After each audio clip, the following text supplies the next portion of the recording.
রাফির কথাটা শুনে ব্যথিত নয়নে ওর দিকে তাকালাম। নীলা আমার এক হাত ধরে সান্ত্বনা দিচ্ছে।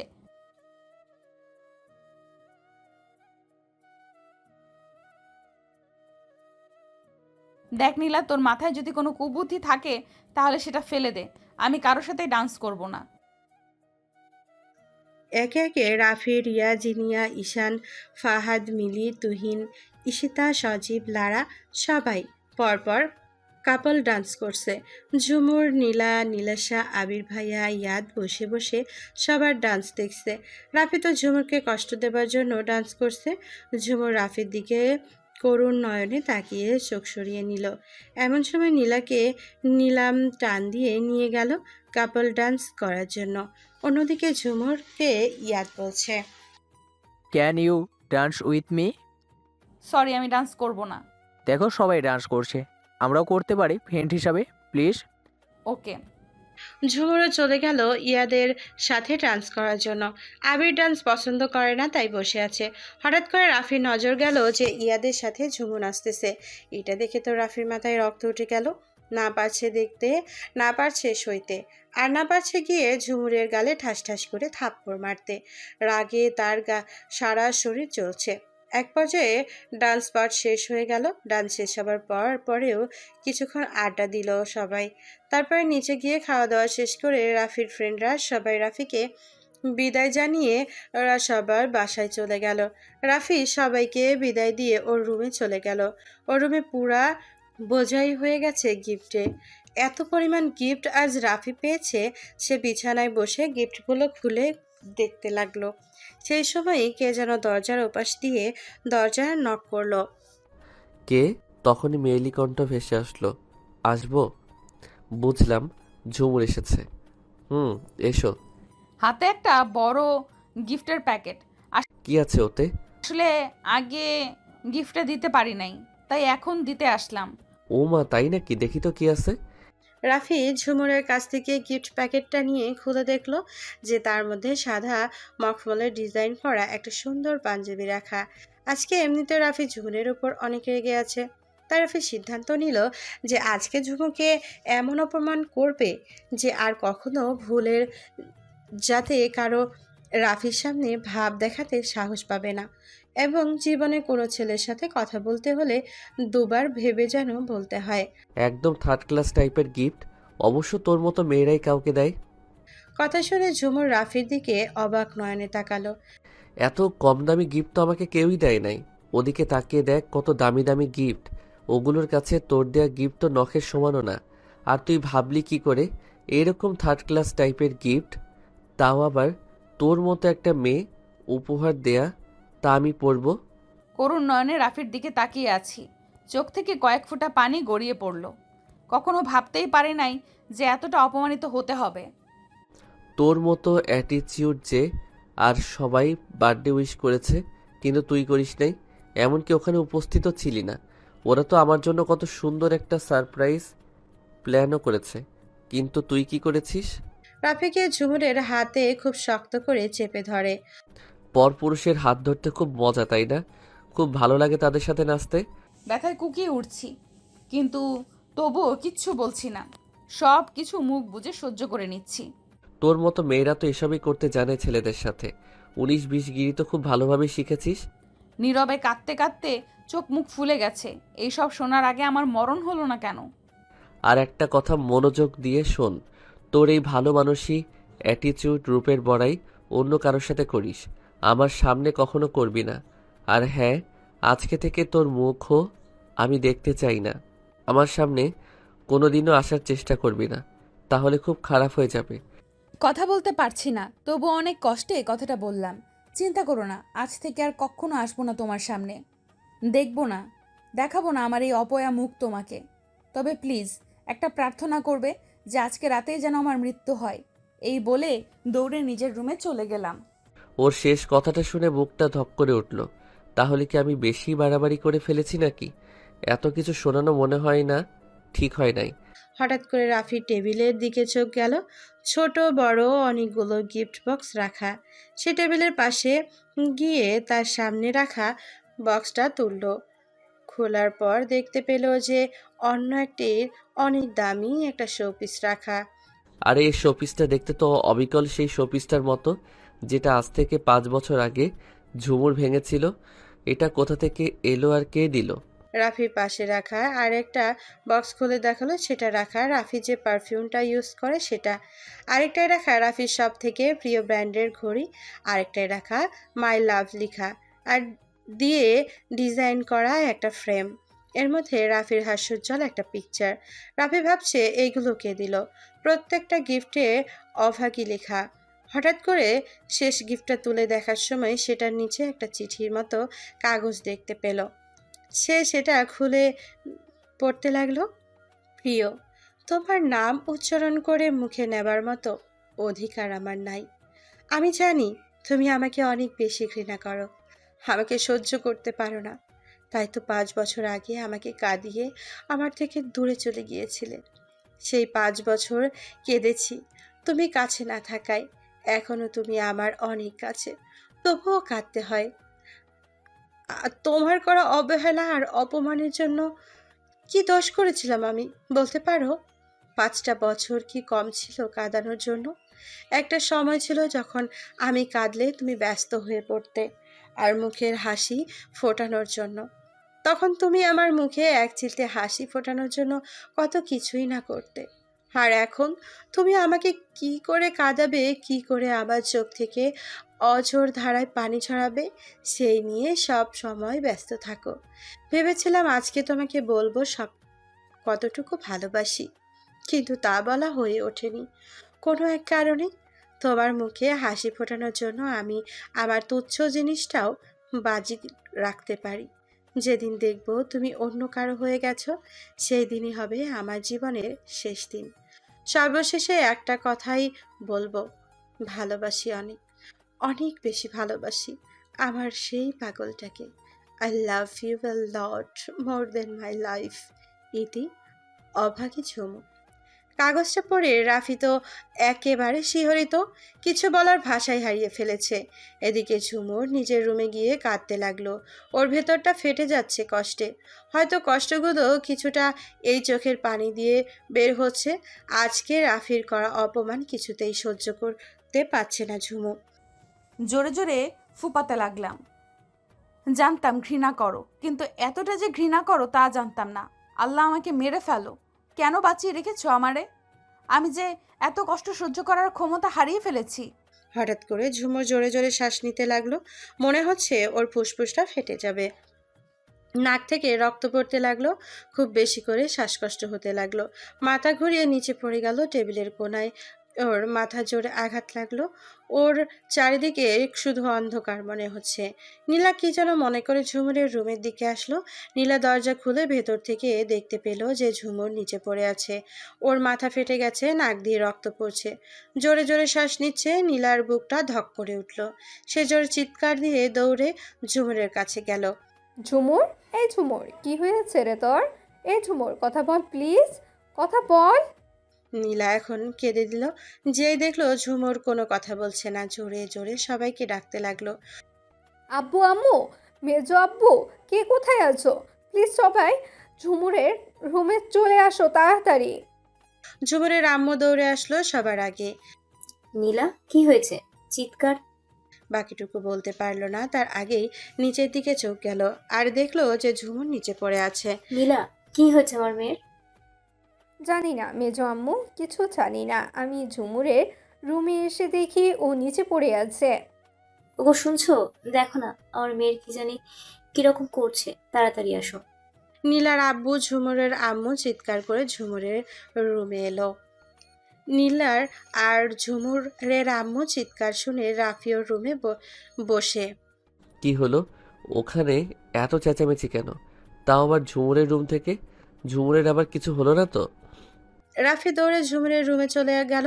সেখানে গিয়ে দেখলো ঝুমুর নিচে পড়ে আছে। রাফি তাড়াতাড়ি গিয়ে ঝুমুরের পাশে বসে ওর মাথাটা রাফির কোলে রাখলো। ঝুমুর, এই ঝুমুর, তোর কি হলো? চোখ খোল। নীলা, ওর এই অবস্থা কি করে হলো? আমি জানি না ভাইয়া, আমি ঝুমুরের রুমে এসে দেখি ও নিচে পড়ে আছে এরকম করে। মিস্টার আশরাফ, মিস্টার আলতাফ সহ সবাই দৌড়ে আসলো। মিস্টার আলতাফ তো পাগল প্রায়, একমাত্র মেয়ের এই অবস্থা দেখে। আর তুষারও কি থেকে কি করবে বুঝতে পারছে না। রাফি ঝুমুকে কোলে তুলে নিয়ে বাহিরে হতে লাগলো আর তুষারকে বলল যে তাড়াতাড়ি গাড়ি বের করতে।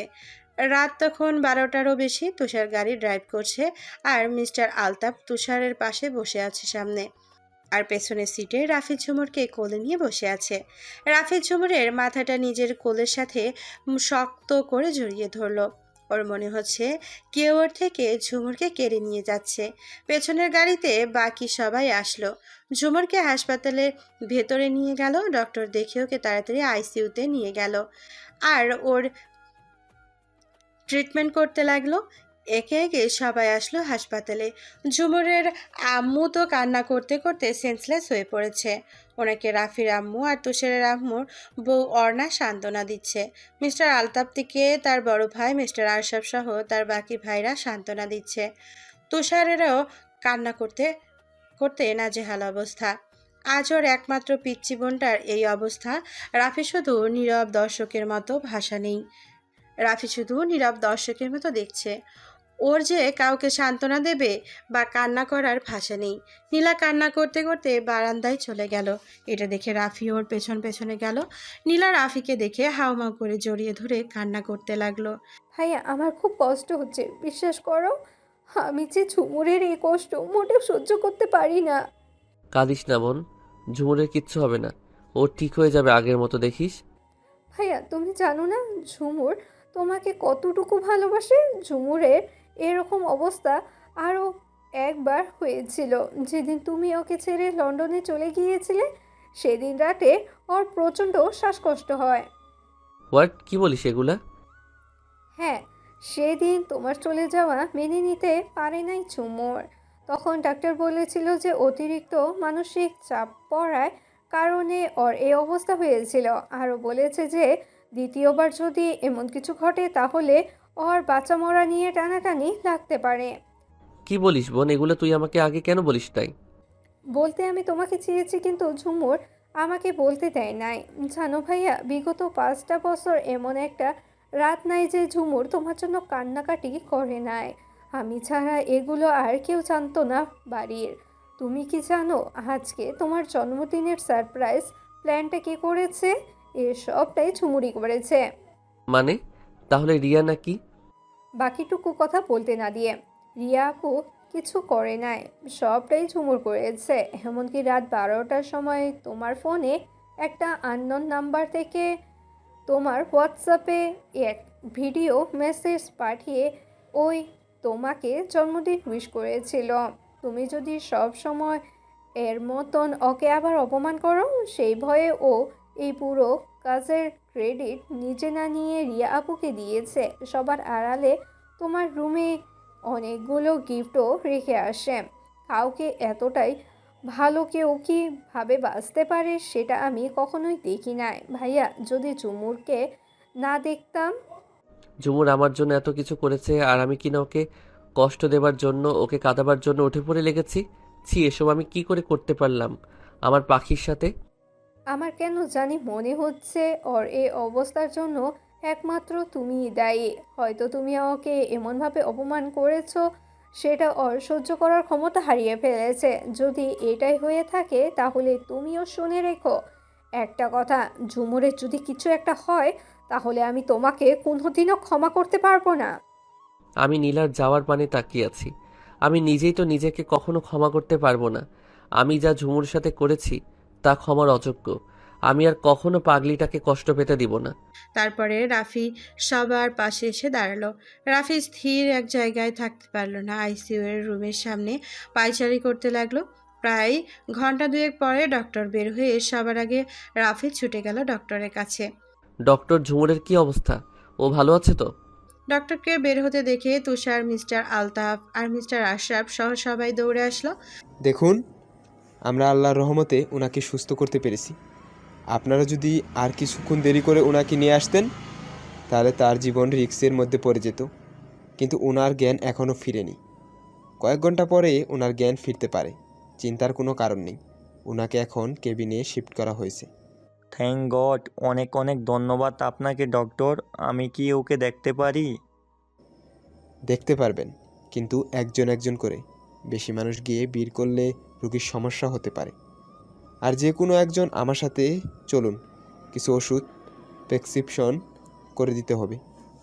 ডক্টর আপনি চলুন, আমি আসছি। হ্যাঁ মিস্টার আশরাফ ডক্টরের সাথে চলে গেল ডক্টরের রুমে। আর এদিকে এক এক করে সবাই ঝুমুর রুমে গিয়ে ওকে দেখে আসে। অবশেষে রাফির পালা আসলো। রাফি ভেতরে ঢুকে দেখলো সাদা বেডে ঝুমুরকে শোয়ানো হয়েছে। ঘুমন্ত অবস্থায় ঝুমুরকে অনেক মায়াবী লাগছে, মনে হচ্ছে কোনো পরী শুয়ে আছে। রাফি ধীর পায়ে ঝুমুরের দিকে এগিয়ে গেল, গিয়ে ঝুমুরের বেডের পাশে রাখা চেয়ারে বসলো আর ঝুমুরের হাত নিজের হাতের মুঠোয় নিয়ে নিল। আমি তোকে শুধু কষ্ট দেই তাই না রে? আমি খুব খারাপ, খুব বাজে আমি। না হলে কি তোকে এত কষ্ট দেই কি করে আমি? আমার জন্য তুই কত কষ্ট সহ্য করেছিস শুধুমাত্র আমাকে ভালোবাসিস বলে। আর আমি কত বোকা বল, আমি তোর ভালোবাসা বুঝতে পারি নাই। এখন থেকে তোকে আর কখনো কষ্ট দিব না, প্রমিস। ভালো তো আমিও তোকে বাসি সেই ছোটবেলা থেকে, কিন্তু সেটাকে মনের গহীনেই চেপে রেখেছি, প্রকাশ করি নাই। এখন আর এসব হবে না। অনেক ভালোবাসবো তোকে, অনেক অনেক বেশি আগলে রাখবো বলেই ঝুমুরের কপালে একটা ভালোবাসার পরশ এঁকে দিলাম। রাফি ঝুমুরের কেবিন থেকে বাইরে বের হয়ে ওর আব্বুর কাছে গেল। আব্বু, বলো। ডক্টর কি বলল? ডক্টর বলল আমাদের ঝুমু নাকি কোনো একটা কিছু নিয়ে মানসিক সমস্যায় আছে। কোনো যেন এক টেনশন ওর মাথায় প্রভাব বিস্তার করেছে খুব খারাপভাবে, সেটাই ডক্টর বলল। কিন্তু আমি বুঝতে পারছি না ঝুমু কি এমন টেনশনে আছে যে আমাদের কাউকে বলতে পারছে না। তাই তো ভাইয়া, আমি তো আমার ঝুমুর কোনো চাওয়া পাওয়া অপূর্ণ রাখি না। তাহলে আমার মামুনির কি এমন টেনশন যেটা আমাদের কাউকে বলতে পারছে না? তুমি চিন্তা করো না মেজো চাচ্চু, আমি ঝুমুরকে একদম স্বাভাবিক করে তুলবো ইনশাল্লাহ। আব্বু আর কি বললো ডক্টর? 1 সপ্তাহের মধ্যে আমাদের ঝুমু সুস্থ হয়ে যাবে, আর এই 1 সপ্তাহ সম্পূর্ণ বেড রেস্টে থাকতে হবে। কিছু মেডিসিনও প্রেসক্রাইব করে দিছি, এগুলো ওকে নিয়মিত খাওয়াতে হবে। আর ওকে সবসময় হাসি খুশি রাখতে হবে। সুস্থ হবার পরে কোথাও ঘুরতে নিয়ে যেতে হবে। আর ডক্টর বলেছে ঝুমুর এমন মন যেন সবসময় ফুরফুরে থাকে। আর হ্যাঁ, ডক্টর এও বলেছে ঝুমুর নাকি ঠিকমতো খাওয়া দাওয়া করে না। এটা কি সত্যি নীলা? হ্যাঁ আব্বু, কালকে যে সকালবেলা মেজো চাচ্চু ওকে জোর করে খাওয়ালো, তারপরে আর একটা দানাও পানিও খায় নাই। কি বলছো নীলা? আমাকে বলনি কেন যখন ঝুমুর সারাদিনের কিছু খায় নাই? এই জন্যই তো আমার মেয়েটা এত দুর্বল হয়ে পড়েছে। কাউকে বলে দিলে তো তারপর বলবো ঝুমুর যে চাপা স্বভাবের না, ও কাউকে কিছু বলবে আর আমাকেও কিছু বলে দেয় না। তখনই তুষার ঔষধের প্যাকেট আর কিছু খাবার প্যাকেট নিয়ে আসলো। আব্বু, এই নাও ঝুমুর ওষুধ, ডক্টর যা যা বলেছে সেগুলো। আর এই খাবার প্যাকেটগুলো তোমরা সবাই খেয়ে নাও। আর হ্যাঁ আব্বু আম্মু, বড় আম্মু, রাফিয়ান নীলাকে বাদে সবাইকে বাড়িতে পাঠিয়ে দিয়েছি। খামোকা এখানে ভিড় করে কোনো লাভ নাই। ঠিক করেছিস ভাইয়া, সবাইকে এখানে কোনো দরকারে আসবে না। তারপরে সবাই তুষারের আনা খাবারগুলো খেয়ে ঝুমুরের জ্ঞান আসার অপেক্ষা করতে লাগলো। ফজরের আজানের কিছু সময় পরে সবেমাত্র ভোরের আলো ফুটতে শুরু করেছে, তখন ঝুমুরের জ্ঞান ফিরল। ঝুমুরের কেবিনে রাতে নীলা ও তার আম্মু ছিল। ঝুমুর জ্ঞান ফিরতে সাথে সাথে ডক্টরকে ইনফর্ম করা হলো। ডক্টর এসে ঝুমুরকে দেখতে লাগলো। ঝুমুরের মুখে অক্সিজেন মাস্ক লাগানো, তাই সে কথা বলতে পারছে না। ডক্টর চেক আপ করার পর ঝুমুরের মুখ থেকে অক্সিজেন মাস্ক খুলে দিলেন। তারপরে তাকে জিজ্ঞেস করলো, তোমার এখন কেমন লাগছে? নিজেকে খুব দুর্বল লাগছে। কিন্তু আমি হসপিটালে কেন? কি হয়েছে আমার? আসলে তোমার শরীর প্রচণ্ড দুর্বল থাকার কারণে তুমি মাথা ঘুরে পড়ে যাও, তাই তোমাকে হাসপাতালে অ্যাডমিট করা হলো। কিন্তু আমি তো হসপিটালে থাকতে একদম পছন্দ করি না। আমার একদম ভালো লাগে না। আমি বাসায় যাব। অস্থির হও না মামুনি, তুমি এখন অনেক দুর্বল। তোমাকে কষ্ট করে হলেও একদিন হাসপাতালে থাকতে হবে। কালকে সকালে না হয় তোমাকে ডিসচার্জ করে দেওয়া হবে। হ্যাঁ রে মা, কালকেই সকালেই তোকে বাসায় নিয়ে যাব।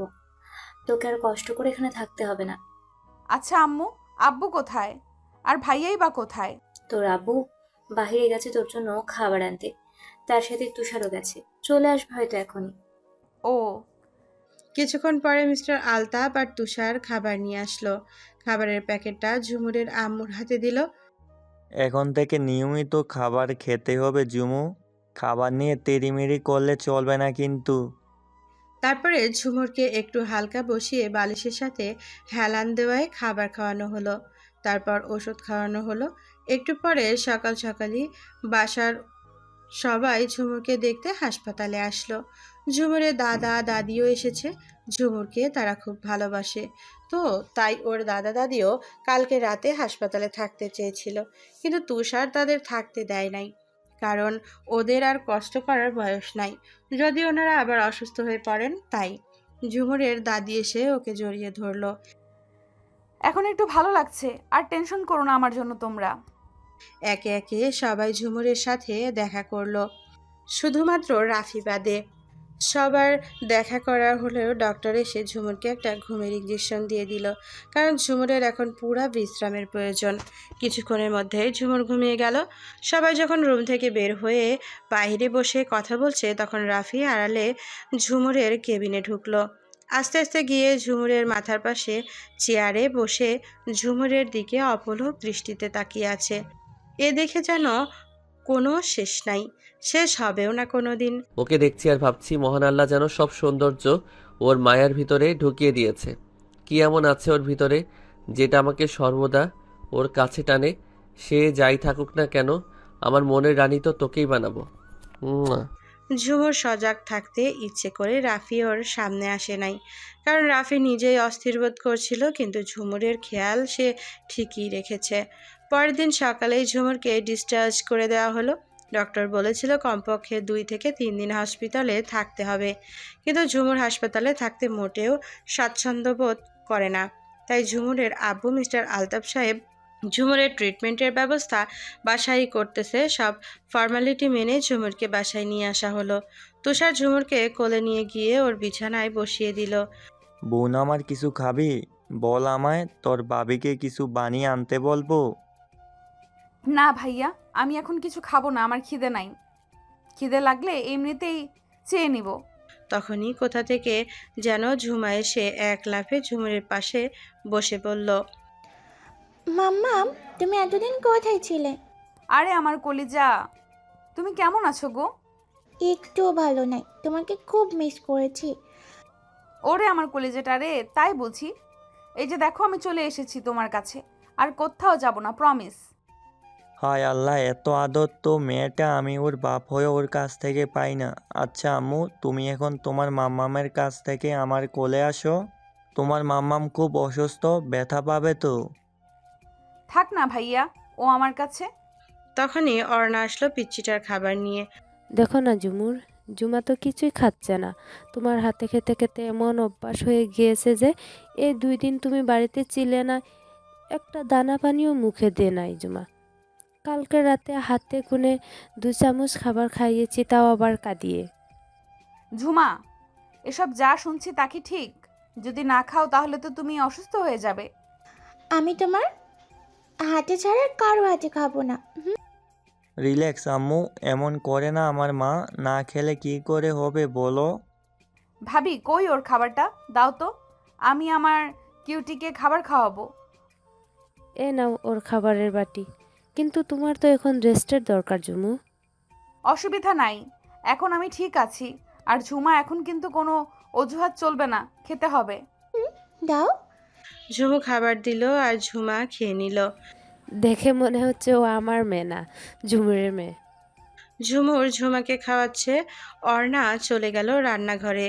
তুষারের কি জানি কল আসায় বাহিরে চলে গেল। আর অপর পাশে রাফি দরজার পাশে দাঁড়িয়ে দাঁড়িয়ে ঝুমুর ঝুমাকে খাওয়ানো দেখছে। যখন আমাদের বেবি হবে তখনও আমাদের বেবিকে এভাবে খাইয়ে দিবে? রাফি আস্তে আস্তে ঝুমুরের রুমে ঢুকলো, কিন্তু সেটা ঝুমু দেখে নাই। ঝুমু ঝুমাকে নিয়ে ব্যস্ত। ঝুমা ওর এই 2 দিকে জমিয়ে রাখা কথা বলছে, আর ঝুমু ওকে খাইয়ে দিচ্ছে আর হাসছে। খাওয়ানোর প্রায় শেষের দিকে তখন রাফি গিয়ে ঝুমুরের বিছানার ওর মুখোমুখি বসলো। ঝুমুর রাফিকে দেখে এক তবদা তাকিয়ে রইল। কিরে, এমন করে কি দেখিস? ঝুমু চোখ সরিয়ে নিল, আর ঝুমা গিয়ে রাফির গলা জড়িয়ে ধরলো।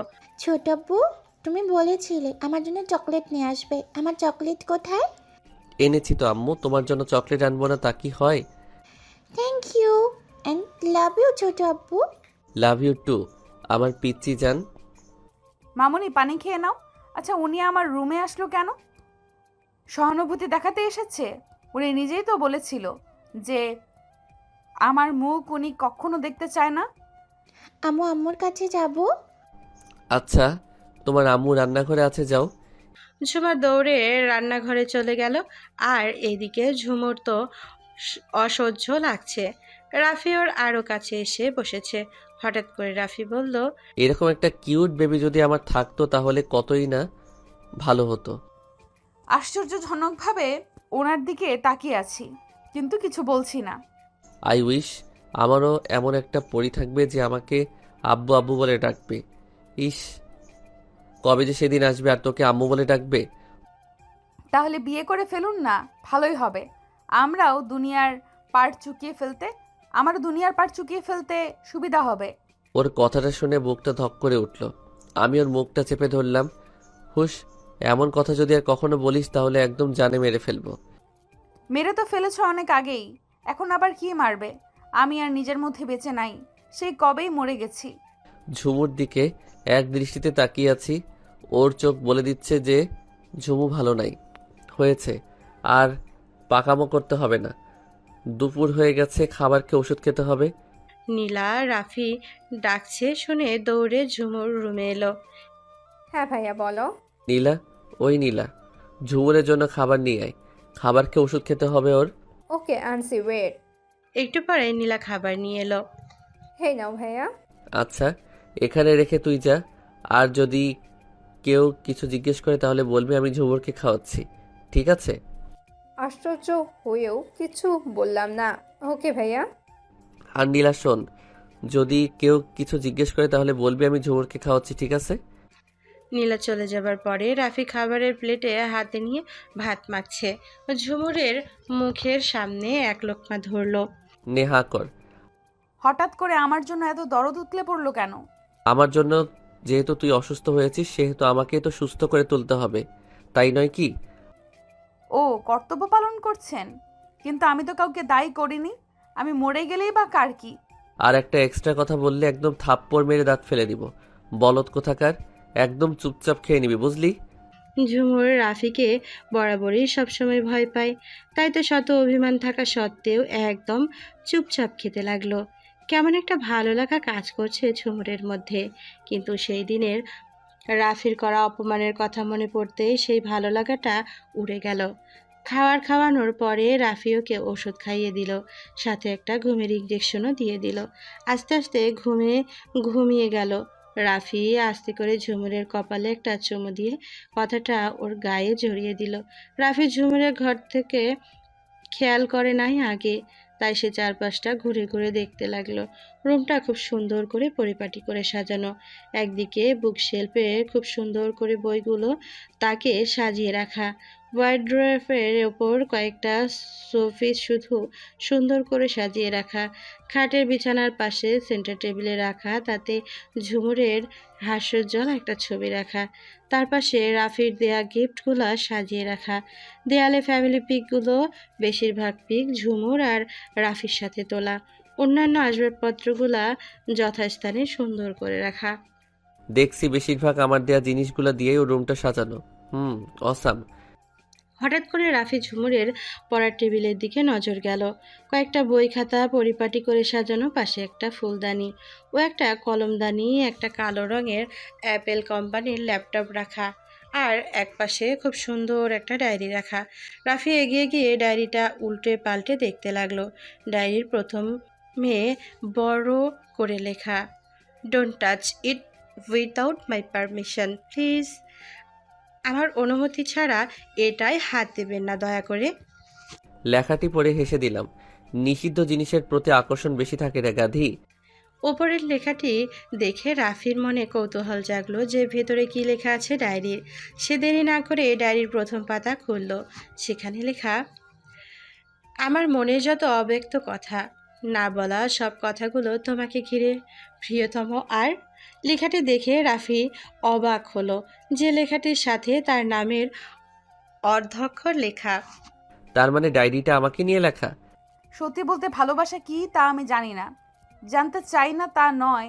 কোনো দিন কোনো ছেলেকে দেখে মনের মাঝে ভালো লাগার কোনো ফিল সৃষ্টি হয় নাই, শুধুমাত্র একজনকে ছাড়া, যাকে দেখলে আমার দুনিয়াটা ওলটপালট হয়ে যায়, যার কথা শুনলে আমি শিহরিত হয়ে যাই, যার কথা চিন্তা করলে সমস্ত ভালো লাগা এসে আমাকে ঘিরে ধরে।